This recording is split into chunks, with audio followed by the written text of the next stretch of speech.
पंतप्रधान सूर्यघर मोफत वीज योजनेला मुंबईच्या भांडूप परिमंडळामध्ये चांगला प्रतिसाद मिळालेला आहे।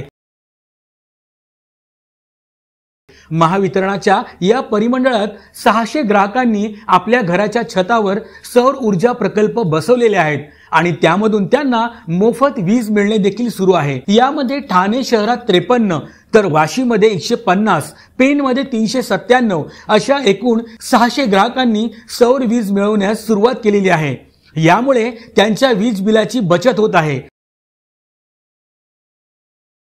या योजनेमध्ये निवासी घरगुती कुटुंबांसाठी प्रति किलोवॅट 30,000 रुपये अनुदान मिळते, तर 3 किलोवॅट पर्यंत अतिरिक्त 1 किलो क्षमतेसाठी 18,000 रुपये इतके अनुदान दिले जाते।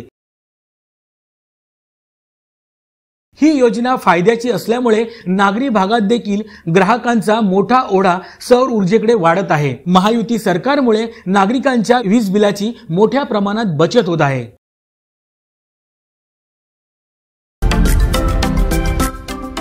महाराष्ट्रातील महत्त्वाच्या व ताज्या घडामोडी जाणून घेण्यासाठी आजच आमच्या सूर्या मराठी न्यूज चॅनलला सबस्क्राइब करा आणि बेल आयकॉन प्रेस करा।